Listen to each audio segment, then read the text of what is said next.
Rok 2019. Na forum Tsukuru pojawia się konkurs polegający na zrobieniu małych, prostych gier w 2 tygodnie. Jedną z nich są 3 świnki autorstwa Soula. Gra zapewniła sobie aż 28 punktów, co zapewniło jej pierwsze miejsce na podium. Zobaczmy, jak prezentuje się gra, która zdeklasowała konkurencję w jamie Conrad Championships.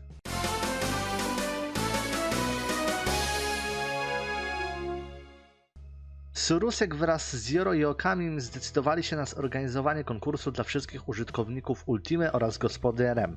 Konkurs zapożyczył zasady z dżemu powstałego na Ultimie, który nosił nazwę Ultima Tournament. Jurorzy podają kilka tematów konkursowych, z których uczestnicy wybierają sobie ten, który najbardziej im pasuje, a następnie w 2 tygodnie tworzą grę. W pierwszej edycji mieliśmy 3 tematy. Podłe występki gangu Szlam, zagadka skradzionego ciasteczka i 3 małe świnki. Nie trudno domyślić się, który wybrał Soul. Ale przejdźmy już do samej gry. Projekt rozpoczyna się klimatyczną cutscenką, w której to jedziemy samochodem i dowiadujemy się o tym, że porwane zostały 3 małe świnki. Po krótkiej sprzeczce z naszym wspólnikiem dochodzimy do wniosku, że zbadamy tę sprawę sami. W ten sposób dojeżdżamy do wioski Świńsko, w której to jako detektyw Durok spróbujemy odnaleźć dzieciaczki. Gra to typowy point and click, w którym poruszamy się za pomocą strzałek i chodzimy z miejsca na miejsce, aby zdobywać przedmioty i rozmawiać z ludźmi, a raczej w tym wypadku świnkami. Z cech szczególnych projektu gra posiada własne menu, w którym będziemy używać naszych przedmiotów, ponadto brakuje w niej zapisu, a sama postać chodzi troszeczkę za wolno. Brak zapisu tak bardzo doskwierał większości graczy, iż Soul postanowił dodać go, jednakże sposób jego odpalenia jest dość specyficzny. Dowiadujemy się go po pierwszym przejściu gry, dlatego wszystko zależy od tego, jakie zakończenie dostaniemy. Jeżeli uda nam się zdobyć true ending za pierwszym podejściem, no ten zapis nie będzie nam już wtedy potrzebny. Nie bójcie się jednak, projekt sam w sobie jest krótki, więc nawet jeżeli wasze pierwsze podejście będzie zakończone tym niepowodzeniem, ponowne podejście nie będzie was bolało nawet bez tego save'a. Choć przyznam szczerze, że dzięki niemu byłem bardziej odważny w wyborach, których dokonywałem w grze, a ponadto w cudzysłowie w prezentach, które oferowałem mieszkańcom wioski.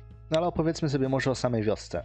Osób, z którymi my możemy porozmawiać, jest niewiele. Raptem bodajże chyba 7 osób. Jednakże jak na taką długość projektu jest to w zupełności wystarczające. Tym bardziej, że większość z tych postaci rozmawia z nami kilkukrotnie, a dodatkowo dialogi napisane są w dość realistyczny sposób. No i są przy tym bardzo klimatyczne.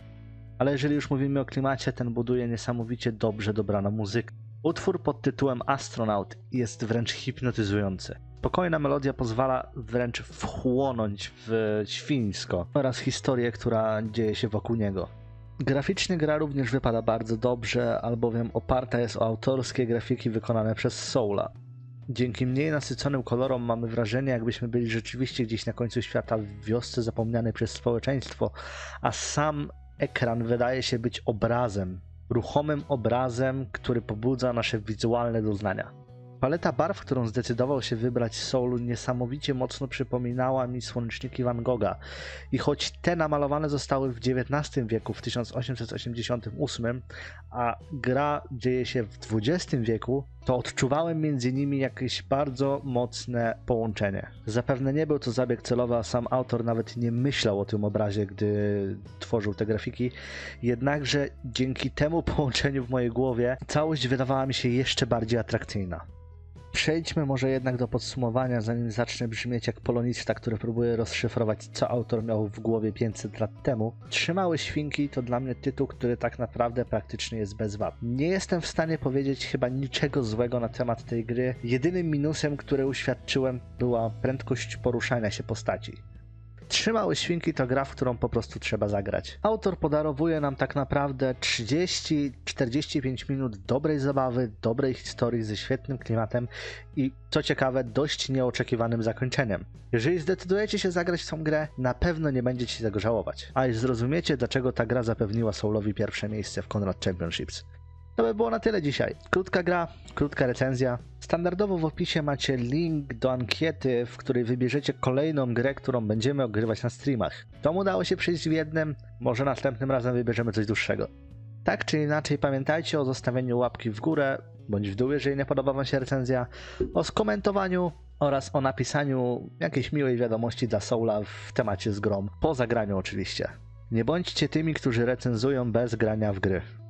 Ja się z wami żegnam, miło mi, że dotarliście do tego miejsca. Do następnego, na razie.